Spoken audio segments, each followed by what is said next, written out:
I don't see a lot of chances of India winning this game. So what then I do think India are going to do is they're going to be playing for either a draw or there's a chance of them losing.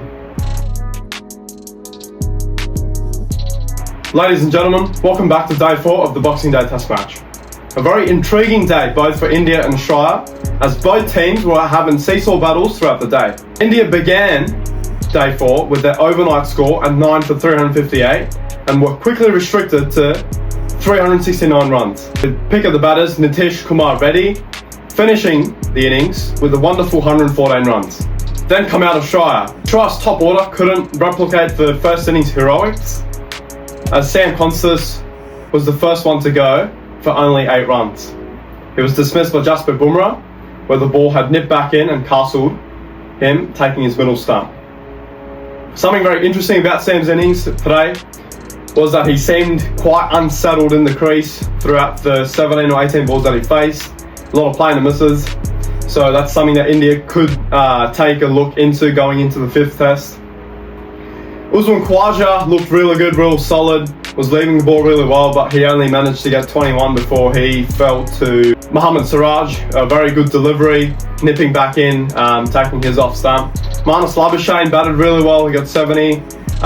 Steve Smith fell early as well. He was dismissed by Mohammad Siraj, playing a loose drive outside off stump, tried to whisk it through the covers and nicked it straight to Rishabh Pant. After that though, it was around the 34th over is when the game started to change back into India's favour. Comes out the start, Jasprit Bumrah first gets Travis Head, a little jumpy shot, gets caught straight towards forward square leg. The very next over he gets Mitchell Marsh, nicks him off. Mitchell Marsh gets a duck, Travis Head only got 1, so a poor test match for Travis Head. Mitchell Marsh, he really needs to take a look into his game. He hasn't scored any sort of runs this whole series, so I don't see him playing the Sydney test match.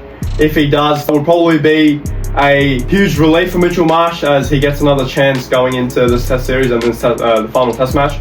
But regardless, Mitchell Marsh gets nicked off by Jasprit Bumrah, and in that same over, Alex Carey also gets dismissed. So within the stroke of 3 overs, Jasprit Bumrah changed the whole game, swung the momentum back towards India, and Australia will fight for not a lot of runs. Alex Carey was dismissed at 6 for 91, and then came in Pat Cummins to the crease.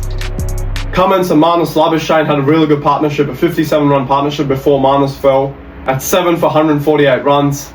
After that, it was little short partnerships between Mitchell Starc and then Pat Cummins fell himself at 9 for 173. Boland comes in as the last wicket. This is where the momentum swung back towards Australia. A 50-odd run 10th wicket partnership puts India around 333 runs behind, as Australia's final score at the end of day 4 is 9 for 228 runs. So that's a summary of today. Now let's talk about what's going to happen in day 5. If Australia posts just about, so they're 333 runs ahead at the moment, let's just say they only add 17. Let's just say they give a target of 350 going into day 5. It's going to be very tough for India to win this game. I don't see a lot of chances of India winning this game. So what then I do think India are going to do is they're going to be playing for either a draw or there's a chance of them losing. Yes, India do have a lot of white ball players in their batting setup. Their top order, they can take the game on very early, right from the word go. So that is a positive for India going into day 5. But it's going to be quite hard with day 5, a lot of spin in the wicket. 5th day wickets are always very tricky to face and tricky to play on. So Mitchell Starc, Scott Boland, Pat Cummins, world-class bowling attack with Nathan Lyon and Mitchell Marsh if he bowls. So it will be very tough for India to win this game. I feel like they sort of lost the plot towards the end and they thought that they'd get the 10th wicket just by itself would just happen, but that didn't happen. That wasn't the case. And they leaked a lot of runs, so about 50 odd runs as the 10th wicket partnership had happened. So that's what I feel like bit India back and brought Australia back into the game. Very interesting day 5 it's going to be. Let's see what happens. Also, you guys give me some suggestions and give your predictions in the comments below.